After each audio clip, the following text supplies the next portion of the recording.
να περνάμε κάτι καλύτερο την επόμενη μέρα? Νομίζω ότι όποιος αναλύσει ή μελετήσει με προσοχή το κλείσιμο της συνέλευσης, εκεί περιέχεται όλο το είναι μας και για το αύριο. Απέναντι στην παράταξη που έκανε τον δικό της αγώνα, τι έχετε να πείτε? Έκανε τον δικό της αγώνα, πάλεψαν, διεκδίκησαν το καλύτερο. Νομίζω ότι είναι δημοκρατικό δικαίωμα και ελευθερό το δικαίωμα του καθενός. Το μόνο το οποίο νομίζω πρέπει να απομονώσω και να μην το θυμάμαι είναι κάποιες φραστικές επιθέσεις, είτε λεκτικές είτε μέσω του γραπτού τύπου, του έντυπου, οι οποίες πιστεύω υπερέβησαν τα εσκαμμένα. Παρακαλώ, στη διάθεσή σας. Ευχαριστώ πολύ, να είστε καλά, και εκείνο το οποίο θέλω να κλείσω, κλείνοντας θέλω να πω ένα μεγάλο ευχαριστώ σε όλους σας και στους συναδέλφους που δεν είναι εδώ για την πολύ καλή συνεργασία που είχαμε κατά τη διάρκεια της προηγούμενης θητείας. Ευελπιστώ ότι αυτή την θητεία θα έχουμε ακόμη πιο καλή, διότι ο εχθρός του καλού είναι το καλύτερο. Ειλικρινά σας ευχαριστώ και εκ μέρους των συνεργατών μου, διότι είσαστε κοντά στα δρόμενα.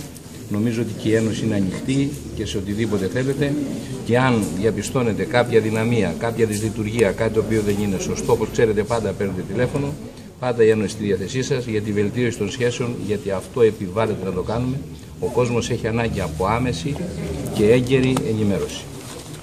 Η θητεία, δεν ξέρω αν είναι άτομο το ερώτημα, η θητεία θα βλέπετε μακροπρόθεσμα θα ολοκληρωθεί?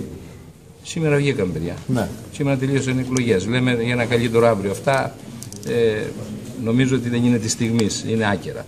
Ναι. Σίγουρο είναι βέβαιο ότι ο συνδυασμός είναι σχεδόν έτοιμος και θα κατέβουμε να διεκδικήσουμε την ψήφο των συνδημοτών μας. Η ανάπαυση του πολεμιστή 24 ώρες και συνέχεια πάλι για την άλλη μάχη. Εύχομαι και πιστεύω και αυτή να στεφθεί από επιτυχία. Ένα μήνυμα για τους συνεργάτες σας που σας ακολουθούν ζεστά, στενά, όλη αυτή τη διαδρομή. Θέλω να πιστεύω ότι αυτό το οποίο δήλωσα, είμαστε μια οικογένεια με τα σωματεία, είμαστε μια οικογένεια στην ιωστή δύναμη με τους συνεργάτες.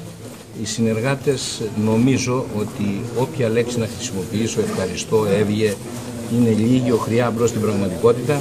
Εκείνο το οποίο θέλω να πω από καρδιάς,